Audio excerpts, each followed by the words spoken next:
This is a film about that scale and grandeur. This is a film about that military achievement. This is a film about a people who for all time shattered the legend of Nazi invincibility. This is a film about victory and defeat. German victory and German defeat. This is the battle for Russia, a battle that has been going on for centuries, a battle that fills the pages of Russian history. 1242. The German Order of Teutonic Knights had invaded northeastern Russia and occupied the old city of Pskov.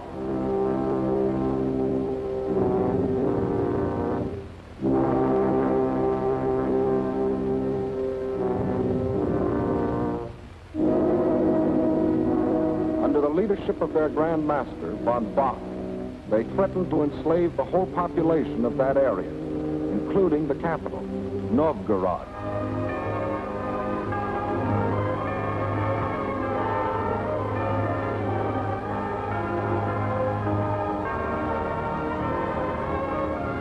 In their hour of peril, the Russian people turned for leadership to their prince, Alexander Nevsky.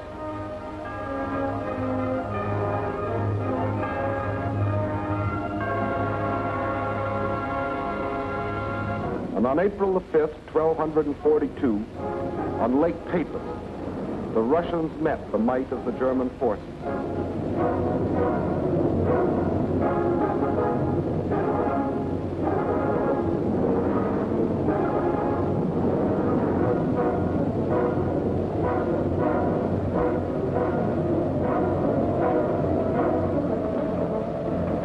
They weren't as well equipped or as well organized.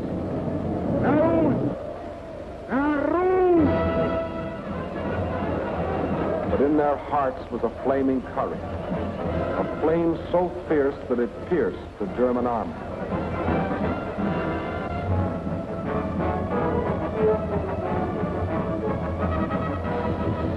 The victory they won fills a bright page of Russian history.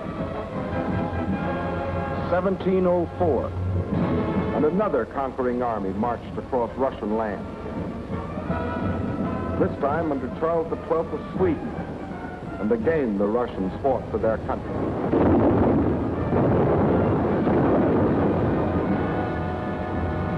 Led by their emperor, Peter the Great, after 5 long years of war, they defeated the Swedes in the historic Battle of Poltava.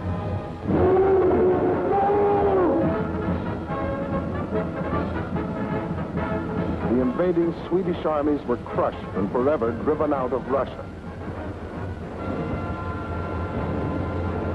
1812. Napoleon and his armies had blazed their triumphant way across Europe and were marching on Moscow. The conquering armies entered the city, but they entered a city in flames. Even in that day, Russian earth was scorched earth to an invader.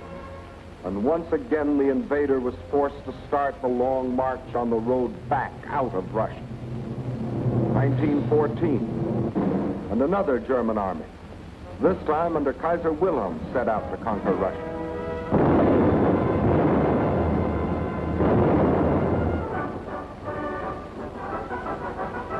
This time, the Russian people, under the regime of the Tsar, were not only fighting German guns, but oppression and corruption in their own country. And only the ultimate collapse of Imperial Germany saved Russia from losing the Ukraine and the Crimea, which the Germans had occupied in 1918. Yes, for 700 years, the Russian people have had to fight to defend their land against would-be conquerors. Why? Why have all these attempts been made to conquer Russia? Perhaps Russia itself can provide the answer. Here it is, 1/6 of the Earth's surface, reaching from east to west nearly halfway around the world. and southwards from the North Pole to the borders of India. One country of 9 million square miles. That's our own country 3 times over, or all of North America and 1 million square miles to boot. The sun never sets on Russia. When it is dusk on its western borders facing Europe, it is already dawn on its eastern borders facing the Pacific.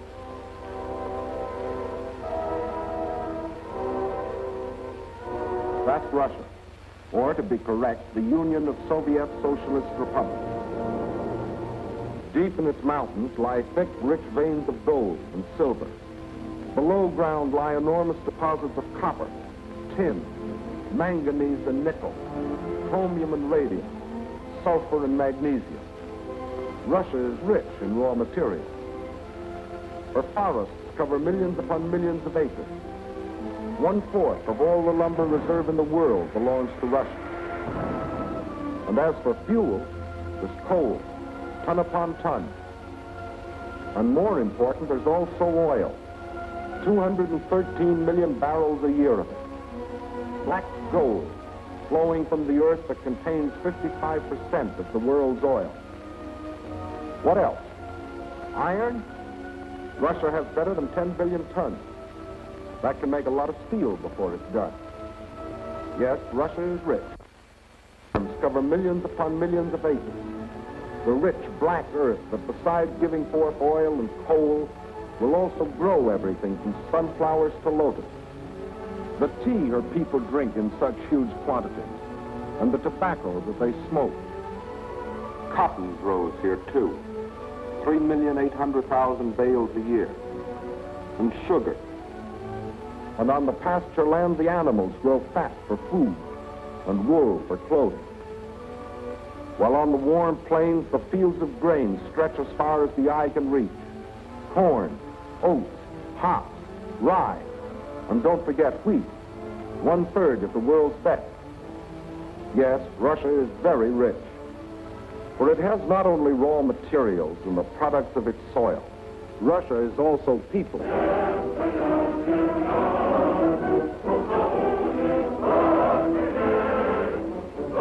193 million people.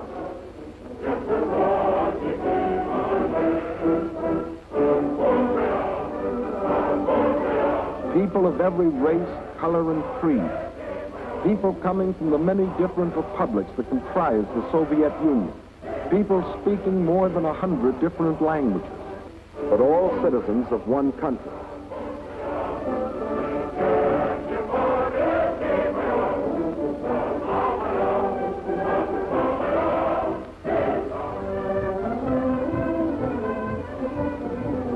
Whether they are the great Russians, the descendants of the first settlers of this vast area, and for 1,000 years its main population, or Cossacks, the famous horsemen from the open plains of the Don River Valley.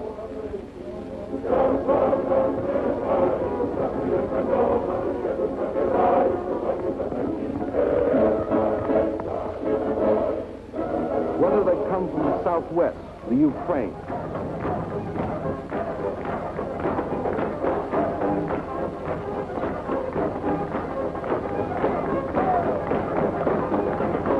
here in the breadbasket of the Soviet Union live the Little Russians, better known as Ukrainians, and beside them the Moldavians and Bessarabians. Or if they come from the far south, between the Caspian and Black Seas,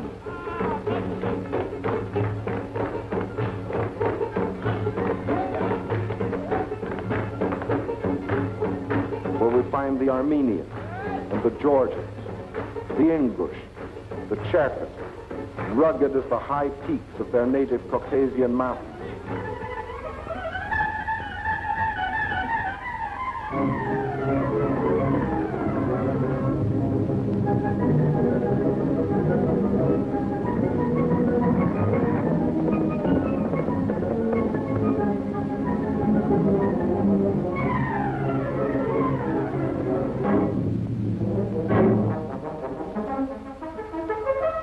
Whether they are Uzbeks, Turkmen, Kyrgyz, from the Persian and Indian frontiers,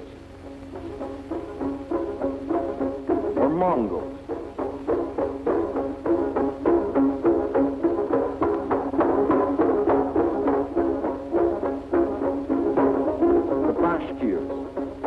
Tatars, the Buryats, the Yakuts from far beyond the Ural Mountains, or the people of the ice country, hunters like the Zauns, or settlers like the Laplanders.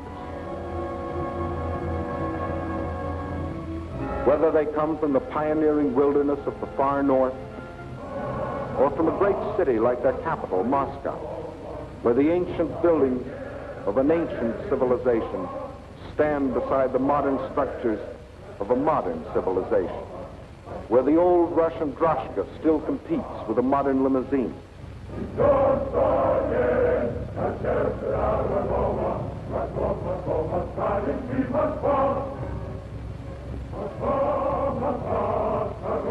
Whether they work in factories or as soldiers, whether they are bricklayers or traffic cops, sailors or riveters, school children or farmers, nurses or engineers, window washers or sales girls, housewives or postal clerks, radio announcers or stewardesses, scientists or typists, musicians or ballerinas.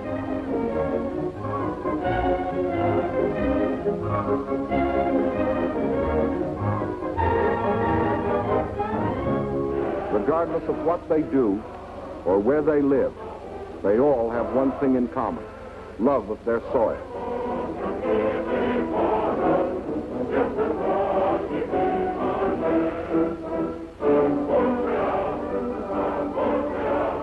That is Russia. Size, the largest country in the world. Raw materials, unlimited. Manpower, 193 million. These are the three reasons why every conqueror in history has wanted Russia. And these are the reasons why the modern would-be conqueror wrote, "When we speak of new territory, we must think of Russia. Destiny itself points the way there." Yes, as we have seen, Germany's spirit of aggression was handed down from generation to generation. And now, in Hitler's Germany, the dream was world conquest. For such a dream, there could be only one answer: collective security. So, with this objective, in 1934, the Soviet Union joined the League of Nations. Again and again before the League, its representatives urged binding agreements to support by collective action any nation submitted to attack. The states I represent entered the League with the sole purpose of the maintenance of indivisible peace.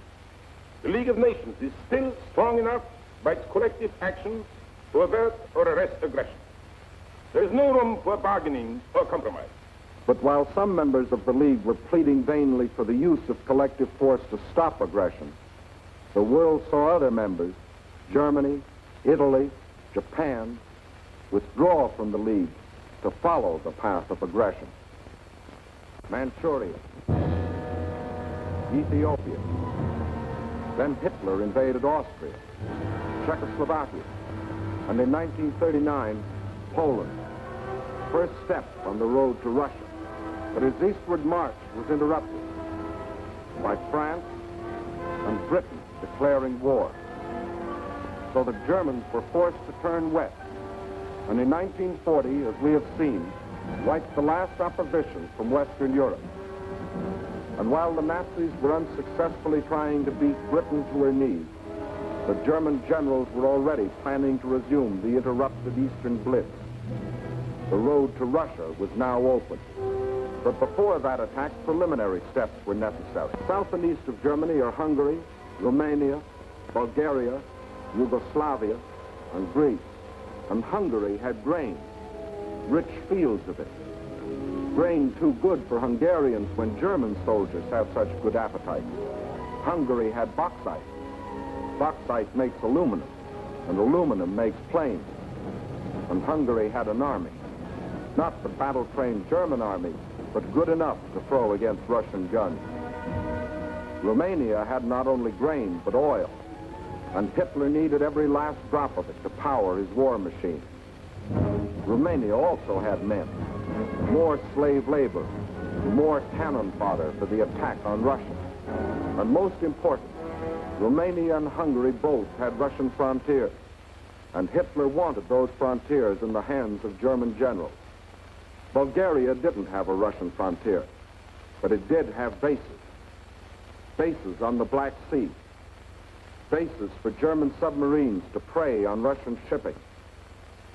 By the spring of 1941, the reactionary governments of Hungary, under the dictatorship of Admiral Horthy, of Romania, governed by young King Michael, who was only a tool in the hands of Hitler's puppet, General Antonescu, and of Bulgaria, ruled by King Boris, always a disciple of German imperialism.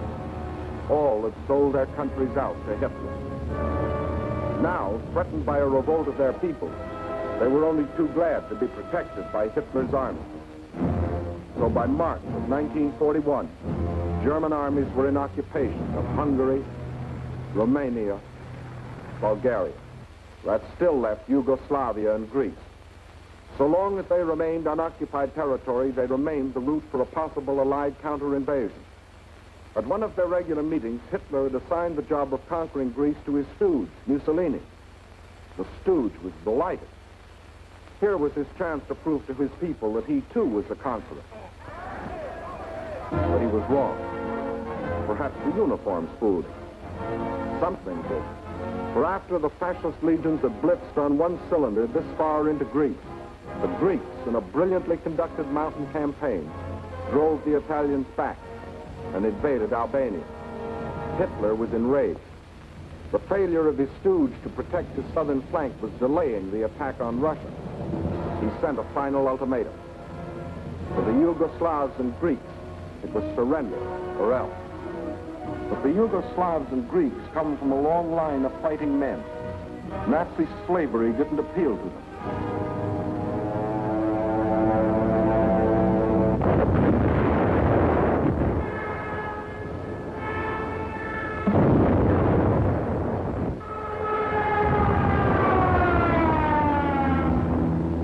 At dawn, on April 6th, German bombs told the Yugoslavians they were at war with Germany.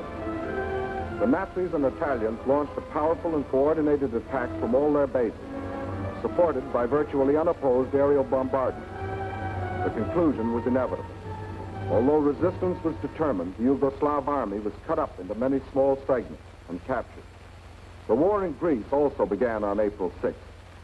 There, in spite of fierce and valiant resistance by the Greeks and the British who had come to their aid, the Germans, overwhelmingly superior in both numbers and equipment, forced their way past the Bistritsa River, Mount Olympus, the famous passage of Thermopylae.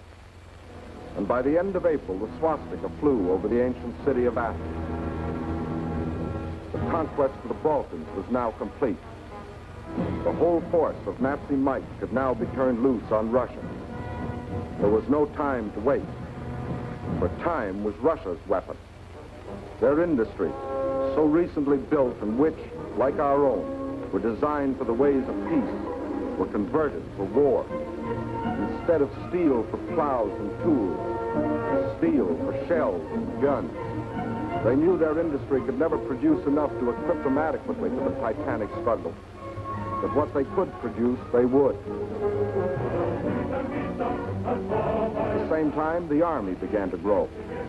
More and more men were called up to be trained, hardened, drilled, prepared to defend their land.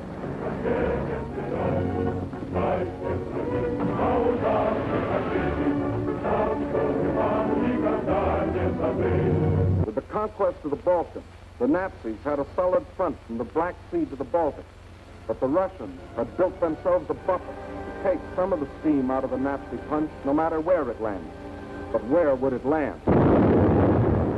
When the blow came, it was from 5 different directions, and from the north, 1 extra, just for luck. That was the big day. As dawn broke, nearly 200 Axis divisions, more than 2 million men, plunged into a front 2,000 miles long, reaching from the White Sea to the Black. Their aim, the annihilation of the Red Army in a decisive battle on the frontier.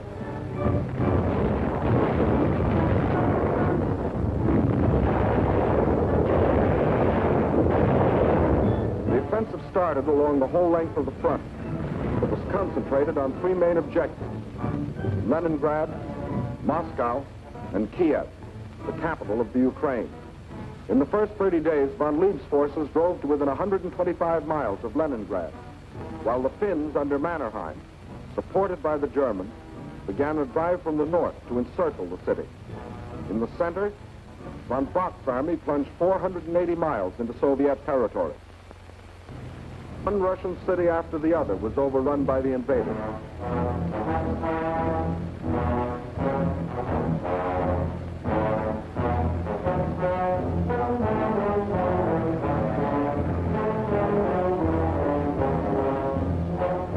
And on July 17th, they captured the first main objective, Smolensk, regarded as the key to Moscow. Simultaneously, in the south, von Rundstedt's forces cut deep into the Ukraine. This was blitzkrieg at its best. The world gave Russia another 6 weeks, and the Germans issued a communique. The issue in the east has already been settled. Smolensk is the last halt on the road to Moscow. But then a strange thing happened. For the first time since the mighty German army started its career of blitz, smashing into submission one European country after the other, that same German army came up against a country that did not submit. Despite the fact that Hitler's army swept deeper and deeper into the Soviet Union, and by October the 15th stood practically within the shadows of the Kremlin, despite the fact that the Soviet government and all foreign missions were forced to move to Kuibyshev, 700 miles to the east, despite Hitler's triumphant pronouncement, I can say that this enemy is already broken and will never rise again. Despite the fact that by December, 500,000 square miles of Russian territory, an area equal to the entire Middle Western United States, had fallen to the invaders. Yes, despite Russia's loss of her best agricultural areas, her most thoroughly developed industrial plants, millions of her people, thousands of her tanks and her planes, despite everything, those 6 weeks had lengthened into nearly 6 months, and the dread Nazi blitz had spluttered, stumbled, and finally died. What had happened here? Let's try to analyze it. First, in this titanic struggle, not only two armies, but two fighting methods and two strategies came face to face. The German strategy was based on the well-tried Keil and Kessel, or wedge and trap maneuver. One wedge would be driven deep into the enemy territory to hook up with another spearhead driven through to meet it. In the trap thus formed, the victim would be pocketed for annihilation. The German plan in every campaign was to seek a decisive battle at the moment of invasion. A single blow must destroy the enemy without regard for losses. A gigantic, all-destroying blow. Remember the campaigns you have already seen in these films. Poland. The Poles concentrated on their borders. The Blitz broke through. 18 days finished Poland. France. The Allied strength on the borders. The breakthrough at Sedan. And the issue of France was settled. The Balkans. The Yugoslavians rushed to the border. The breakthrough came, and in 12 days, Yugoslavia was gone. The Germans planned the same blitz against the Russians. But the Russians had developed their own strategy, one to take full advantage of the vast area of their land. The Russian strategy was a defense in depth, line after line, far back into the interior. And when the Nazi wedge struck, the first line would bend with it until it became part of the second. Again, the wedge would strike. Again, a segment would be lost. But again, the line would bend until it became part of the third. So the deeper the Germans plowed into Russian soil, the stronger their opposition, until finally they faced an unshatterable wall and were robbed of their chance to hit that all-destroying blow they had counted on. The result? The Germans conquered land and lost the campaign. But the Russian tactics kept the main bulk of their armies intact and made a long war inevitable instead of that quick decision the Germans sought. And the Russians had other tactics that threw the Germans for a loss. Germany had developed blitz warfare, mechanized warfare, armies on wheels, juggernauts to crush everything before them. But the Russians found a way to drag them out of their traveling fortresses. They used their cities as strongholds and made the blitz come to them down alleys.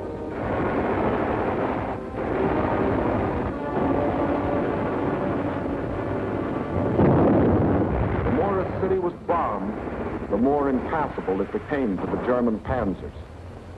They made the names of these Russian cities as familiar to us as the names of towns in the next county.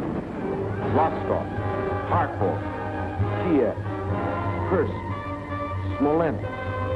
City after city standing in the path of the Nazi blitz. The Red Army had found a way to make their cities of great strategic importance. Odessa, scene of an heroic siege of more than 2 months, held up the whole Nazi thrust into the Crimea. Sevastopol, which resisted every attempt of the Germans to break through. Here, for 8.5 long months, the Russians fought for the town, inch by inch, barring the Germans from the great Black Sea naval base located there. And finally, when the Germans entered the town, each district was defended street by street. Each street house by house.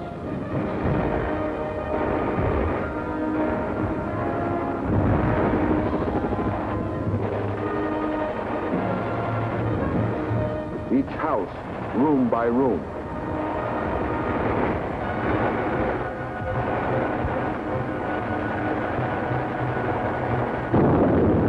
The Russians knew their cities would be demolished, but their objective was not to save cities, but to destroy Germans. A high price to pay for a copy of Mein Kampf. So the Germans were forced out of their armored shells to fight and to die in the hand-to-hand combat they thought they had abolished. There was another item the Germans had overlooked. They overlooked people. And generals may win campaigns, but people win wars. And on that fatal June 22nd, when the Russian people first learned of the invasion of their country, their grim faces told of their determination to fight and to die, but never to surrender. They knew this wasn't a question of who occupied what piece of land. This was a question of life or death.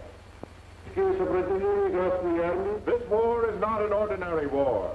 It is the war of the entire Russian people, not only to eliminate the danger hanging over our heads, but to aid all people groaning under the yoke of fascism. So the alarm was spread to factory and farm.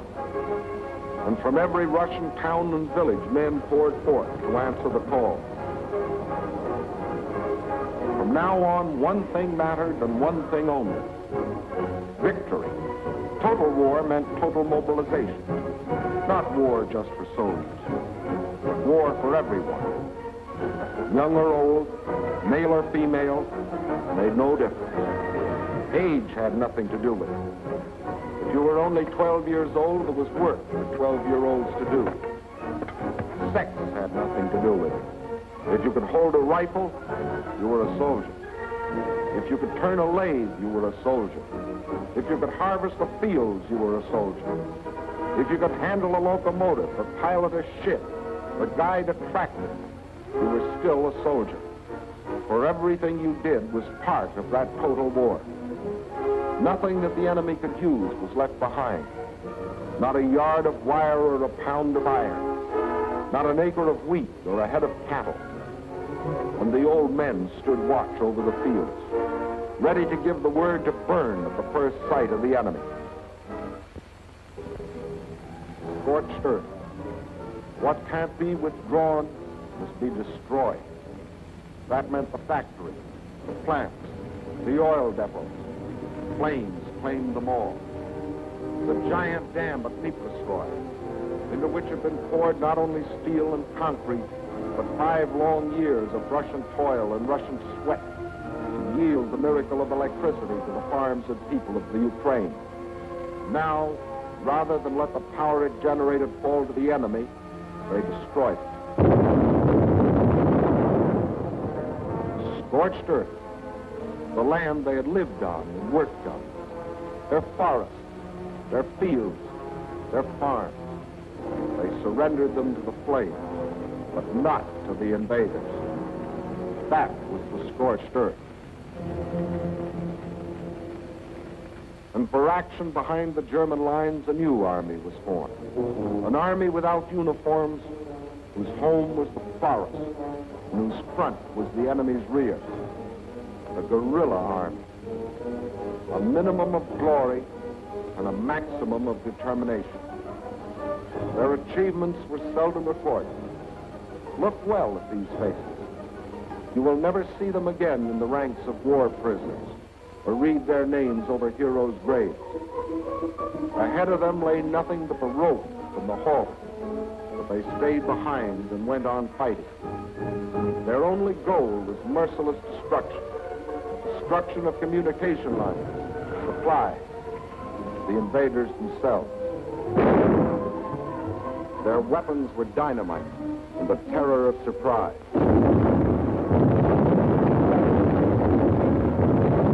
They asked for no mercy, and they gave none.